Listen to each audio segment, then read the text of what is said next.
ಶ್ರೀ ಗಣಪತಿ ಶಾರದಾ ಗುರುಭ್ಯೋ ನಮಃ. ಶ್ರೀರಾಮ ರಾಮ ರಾಮೇತಿ ರಮೇ ರಾಮೇ ಮನೋರಮೆ ಸಹಸ್ರನಾಮ ತತ್ತುಲ್ಯಂ ರಾಮನಾಮ ವರಾನನೆ. ಶ್ರೋತೃಗಳಿಗೆ ಶ್ರೀಮದ್ ವಾಲ್ಮೀಕಿ ರಾಮಾಯಣದ ಬಾಲಕಾಂಡದಲ್ಲಿ ಮಂತ್ರಿಗಳು ದಶರಥನಿಗೆ ಜನಕನ ಸಂದೇಶವನ್ನು ತಿಳಿಸಿದುದು, ವಸಿಷ್ಠ ವಾಮದೇವರ ಸಲಹೆಯಂತೆ ದಶರಥನ ಪ್ರಯಾಣ ಸನ್ನಾಹವೆಂಬ 68ನೆಯ ಸರ್ಗಕ್ಕೆ ಸ್ವಾಗತ. ಜನಕೇನ ಸಮಾಧಿಷ್ಠ ದೂತಾಸ್ತೆ ಕ್ಲಾಂತವಾಹನಾಃ ತ್ರಿರಾತ್ರ ಮುಷಿತಾ ಮಾರ್ಗೆ ತೇಯೋಧ್ಯಾಂ ಪ್ರಾವಿಶನ್ ಪುರೀಂ. ಜನಕನಿಂದ ಕಳುಹಿಸಲ್ಪಟ್ಟ ಸಚಿವರು ಮತ್ತು ರಾಜಭಟರು ಬಹುದೂರದ ಪ್ರಯಾಣದಿಂದಾಗಿ ಕುದುರೆಗಳು ಬಹಳ ಬಳಲಿದ್ದ ಕಾರಣ ಮಾರ್ಗದಲ್ಲಿ 3 ರಾತ್ರಿಗಳು ತಂಗಿದ್ದು 4ನೆಯ ದಿನ ಅಯೋಧ್ಯೆಯನ್ನು ಸೇರಿದರು. ದಶರಥ ರಾಜನ ಅರಮನೆಯ ಬಾಗಿಲಿಗೆ ಹೋಗಿ ತಾವು ಜನಕರಾಜನಿಂದ ಕಳುಹಿಸಲ್ಪಟ್ಟಿರುವುದಾಗಿಯೂ ದಶರಥ ರಾಜನನ್ನು ಒಡನೆಯೇ ಕಾಣಬೇಕಾಗಿದೆ ಎಂದು ದ್ವಾರಪಾಲಕರಿಗೆ ಹೇಳಲು ದ್ವಾರಪಾಲಕರು ಹೋಗಿ ದಶರಥ ರಾಜನಿಗೆ ಆ ಸಮಾಚಾರವನ್ನು ನಿವೇದಿಸಿದರು. ದಶರಥ ರಾಜನು ಜನಕನ ಸಚಿವರುಗಳನ್ನು ರಾಜಭಟರುಗಳನ್ನು ಮರ್ಯಾದೆಯಿಂದ ಅರಮನೆಯೊಳಗೆ ಕರೆತರುವಂತೆ ದ್ವಾರಪಾಲಕರಿಗೆ ಆಜ್ಞಾಪಿಸಿದನು. ದ್ವಾರಪಾಲಕರ ಜೊತೆಯಲ್ಲಿ ಅವರೆಲ್ಲರೂ ಸಭಾಮಂಟಪವನ್ನು ಪ್ರವೇಶಿಸಿ ಅಲ್ಲಿ ಸಿಂಹಾಸನಾರೂಢನಾಗಿದ್ದ ದೇವ ಸದೃಶನಾಗಿದ್ದ ದಶರಥ ರಾಜನನ್ನು ಸಂದರ್ಶಿಸಿದರು. ಶುಭ ಸಂದೇಶವನ್ನು ತಂದಿದ್ದರಿಂದಲೂ ದಶರಥ ರಾಜನ ಸೌಜನ್ಯದಿಂದಲೂ ನಿರ್ಭಯರಾಗಿ ವಿನಮ್ರರಾಗಿ ದಶರಥನಿಗೆ ಮನೋಹರ ಅಕ್ಷರಗಳಿಂದ ಕೂಡಿರುವ ಈ ಮಾತನ್ನು ಹೇಳಿದರು. ಮಹಾರಾಜ, ಮಿಥಿಲಾಧಿಪತಿಯಾದ ಸಕಲ ಪ್ರಜೆಗಳಿಗೂ ಸುಖವನ್ನು ಉಂಟುಮಾಡುತ್ತಿರುವ ಜನಕರಾಜನು ಅಗ್ನಿಹೋತ್ರ ಸಹಿತನಾದ ಉಪಾಧ್ಯಾಯ ಪುರೋಹಿತಯುಕ್ತನಾದ ಮತ್ತು ಭೃತ್ಯ ಸಮೇತನಾಗಿರುವ ನಿನ್ನ ಕ್ಷಯರಹಿತವಾದ ಕುಶಲವನ್ನು ಕ್ಷೇಮವನ್ನು ಅವ್ಯಯವನ್ನು ಯೋಗವನ್ನು ಅತಿ ಸ್ನೇಹಯುಕ್ತವಾದ ಅತಿ ಮಧುರವಾದ ಮಾತಿನಿಂದ ಬಾರಿ ಬಾರಿಗೂ ಕೇಳಿರುವನು. ಮಿಥಿಲಾಧಿಪತಿಯಾದ ಶಾಂತನಾದ ವಿದೇಹರಾಜನು ನಿಮ್ಮ ಕುಶಲವನ್ನು ಕೇಳಿದ ನಂತರ ವಿಶ್ವಾಮಿತ್ರರ ಅನುಮತಿಯೊಡನೆ ನಿಮಗೆ ಈ ಮಾತುಗಳನ್ನು ಹೇಳುವಂತೆ ಹೇಳಿರುವನು. ದಶರಥ ಮಹಾರಾಜ, ನನ್ನ ಮಗಳು ವೀರ್ಯ ಶುಲ್ಕಳೆಂದು ನಾನು ಮಾಡಿದ್ದ ಪ್ರತಿಜ್ಞೆಯು ಸರ್ವತ್ರ ವಿದಿತವಾಗಿದೆ. ಆ ವಾರ್ತೆಯನ್ನು ಕೇಳಿ ಕೋಪಗೊಂಡು ನಿರ್ವೀರ್ಯರಾದ ಅನೇಕ ರಾಜರು ತಮ್ಮ ಪರಾಕ್ರಮವನ್ನು ತೋರುವ ಸಲುವಾಗಿ ವಿದೇಹಕ್ಕೆ ಬಂದು ವೀರ್ಯದ ಪರಿಮಿತಿಯನ್ನು ಅಳೆಯಲು ಸಿದ್ಧಪಡಿಸಿದ್ದ ಧನುಸ್ಸನ್ನು ಮೇಲಕ್ಕೆತ್ತಲು ಸಮರ್ಥರಾಗದೆ ಪರಾನ್ಮುಖರಾಗಿ ಹೊರಟು ಹೋದರು. ಈ ವಿಷಯವು ನಿನಗೆ ತಿಳಿದಿದೆ. ವೀರ್ಯ ಶುಲ್ಕಳಾದ ನನ್ನ ಮಗಳು ನನ್ನ ಅದೃಷ್ಟ ವಿಶೇಷದಿಂದ ವಿಶ್ವಾಮಿತ್ರರೊಡನೆ ನನ್ನ ಅರಮನೆಗೆ ಆಗಮಿಸಿರುವ ನಿನ್ನ ಮಕ್ಕಳಿಂದ ಜಯಿಸಲ್ಪಟ್ಟಳು. ಮಹಾರಾಜ, ಇತರರಿಂದ ಎತ್ತಿ ಹಿಡಿಯಲು ಸಾಧ್ಯವಾಗದಿದ್ದ ದಿವ್ಯವಾದ ಶೈವ ಧನುಸ್ಸನ್ನು ತುಂಬಿದ ಸಭೆಯಲ್ಲಿ ಮಹಾತ್ಮನಾದ ನಿನ್ನ ಜ್ಯೇಷ್ಠ ಪುತ್ರನಾದ ರಾಮನು ಭಗ್ನಗೊಳಿಸಿದನು. ಧನುರ್ಭಂಜನ ಮಾಡಿ ಅತಿಶಯ ವೀರ್ಯವನ್ನು ತೋರಿಸಿರುವ ಮಹಾತ್ಮನಾದ ಶ್ರೀರಾಮನಿಗೆ ವೀರ್ಯ ಶುಲ್ಕಳಾದ ಸೀತೆಯನ್ನು ಕೊಟ್ಟು ಮದುವೆ ಮಾಡಬೇಕಾಗಿದೆ. ಹಿಂದೆ ನಾನು ಮಾಡಿದ್ದ ಪ್ರತಿಜ್ಞೆಯನ್ನು ಪೂರ್ಣಗೊಳಿಸಲು ಬಯಸಿದ್ದೇನೆ. ಈ ವಿವಾಹ ಸಂಬಂಧಕ್ಕೆ ನೀನು ಸಮ್ಮತಿಸುವುದು ಯೋಗ್ಯವಾಗಿದೆ. ಉಪಾಧ್ಯಾಯ ಸಮೇತನಾಗಿ ಪುರೋಹಿತರನ್ನು ಮುಂದೆ ಮಾಡಿಕೊಂಡು ಒಡನೆಯೇ ಆಗಮಿಸುವವನಾಗು. ವಿಜಯಿಗಳಾದ ರಾಮಲಕ್ಷ್ಮಣರನ್ನು ನೀನಿಲ್ಲಿ ನೋಡಬಹುದು. ನಿನಗೆ ಮಂಗಳವಾಗಲಿ. ಇಲ್ಲಿಗೆ ಆಗಮಿಸಿ ನನ್ನ ಪ್ರತಿಜ್ಞೆಯನ್ನು ಪೂರ್ಣಗೊಳಿಸುವ ಕೃಪೆ ಮಾಡು. ನಿನ್ನ ಮಕ್ಕಳಿಬ್ಬರ ಕಲ್ಯಾಣದಿಂದ ಉಂಟಾಗುವ ಆನಂದವನ್ನು ನೀನು ಪಡೆಯುವೆ.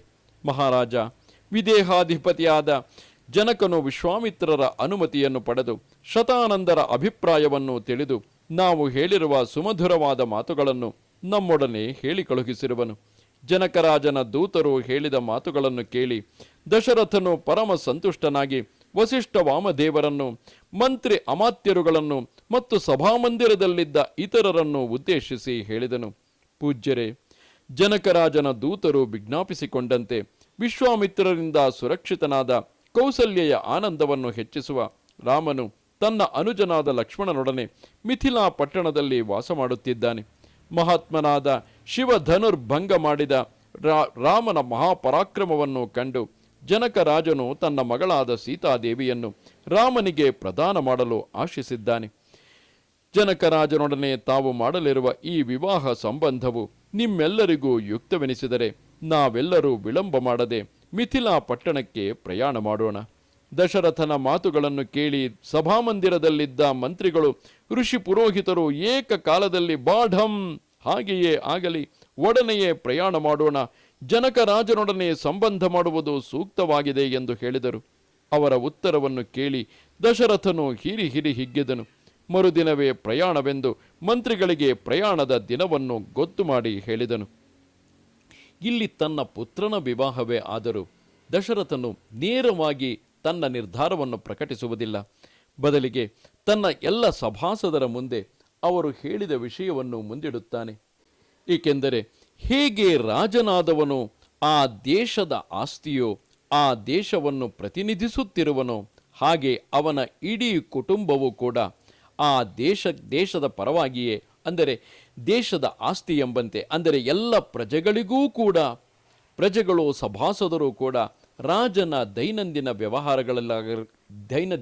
ವ್ಯವಹಾರಗಳಲ್ಲಿಯೇ ಆಗಲಿ ಅಥವಾ ಆತನ ಕೌಟುಂಬಿಕ ವಿಷಯಗಳಲ್ಲಿಯೇ ಆಗಲಿ ಅವರಿಗೂ ಕೂಡ ಭಾಗವಹಿಸುವ ಎಲ್ಲ ಅವಕಾಶವೂ ಇರುತ್ತಿತ್ತು. ಇಲ್ಲಿ ಶ್ರೀರಾಮನು ಮುಂದೆ ರಾಜನಾಗಬೇಕಾಗಿರುವವನು.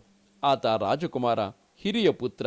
ಮುಂದೆ ರಾಜನಾಗಬೇಕಾಗಿರುವವನು ಯಾವ ರೀತಿಯಾದ ಪತ್ನಿಯನ್ನು ಹೊಂದಿದ್ದರೆ ಅದು ರಾಜ್ಯಕ್ಕೂ ಕ್ಷೇಮವೆಂಬುದು ಸಭಾಸದರು ಕೂಡ ಅನುಮೋದಿಸಬೇಕಲ್ಲವೇ? ಈ ಕಾರಣದಿಂದಾಗಿ ಸತ್ಸಂಪ್ರದಾಯವನ್ನು ಅನುಸರಿಸುತ್ತಾ ದಶರಥ ಮಹಾರಾಜನು ಮೊದಲು ಈ ವಿಷಯವನ್ನು ಎಲ್ಲ ಸಭಾಸದರ ಮುಂದೆಯೂ ಇಡುತ್ತಾನೆ. ಯಾವಾಗ ಸಭಾಸದರು ಕೂಡ ಅದನ್ನು ಹರ್ಷದಿಂದ ಅನುಮೋದಿಸುತ್ತಾರೋ ಆಗ ತನ್ನ ಇಚ್ಛೆಗೆ ಸಭಾಸದರು ಕೊಟ್ಟ ಅನುಮೋದನೆಯಿಂದ ಅತ್ಯಂತ ಸಂತೋಷಭರಿತನಾಗಿ ದಶರಥನು ಮುಂದೆ ಮಿಥಿಲೆಗೆ ಹೊರಡಲಿದ್ದಾನೆ. ನಾವು ಕೂಡ ಸಂಸಾರದಲ್ಲಿ ಅದೆಷ್ಟೋ ನಿರ್ಧಾರಗಳನ್ನು ತೆಗೆದುಕೊಳ್ಳುವಾಗ ನಾವೇ ಸರ್ವಾಧಿಕಾರಿಯಂತೆ, ಅದು ಗಂಡನೇ ಇರಬಹುದು, ಹೆಂಡತಿಯೇ ಇರಬಹುದು. ಇದು ನನಗೆ ಸಂಬಂಧಪಟ್ಟ ವಿಷಯ, ನನಗೆ ಬೇಕಾದಂತೆ ನಾನು ನಿರ್ಣಯವನ್ನು ತೆಗೆದುಕೊಳ್ಳುತ್ತೇನೆ ಎಂದು ಹೊರಟರೆ ಆಗ ಸಂಸಾರವೆಲ್ಲಿ ಉಳಿಯುತ್ತದೆ? ವಿಷಯವು ಕುಟುಂಬಕ್ಕೆ ಸಂಬಂಧಿಸಿದ್ದೇ ಇರಲಿ ಅಥವಾ ವೈಯಕ್ತಿಕ ವಿಷಯಗಳಿಗೆ ಸಂಬಂಧಿಸಿದ್ದೇ ಇರಲಿ, ಗಂಡನಾದವನು ಹೆಂಡತಿಯನ್ನು ಒಂದು ಮಾತು ಕೇಳುವುದು, ಹೆಂಡತಿಯಾದವಳು ಕೂಡ ಗಂಡನನ್ನು ಒಂದು ಮಾತು ಕೇಳುವುದು ಇಲ್ಲಿ ಯಾವ ಗುಲಾಮಗಿರಿಯ ಸಂಕೇತವಲ್ಲ. ಇದು ಒಬ್ಬರಿಗೊಬ್ಬರು ಹೊಂದಿಕೊಂಡು ಬಾಳುವ ಸಂಕೇತ. ಕಾಳಿದಾಸನ ಕುಮಾರ ಸಂಭವದಲ್ಲಿ ಒಂದು ಅದ್ಭುತವಾದಂತಹ ನಿರೂಪಣೆಯಿದೆ. ಶಿವನೇ ಸ್ವತಃ ಸಪ್ತರ್ಷಿಗಳನ್ನು ಹಿಮವಂತನ ಬಳಿಗೆ ಕಳುಹಿಸಿದ್ದಾನೆ.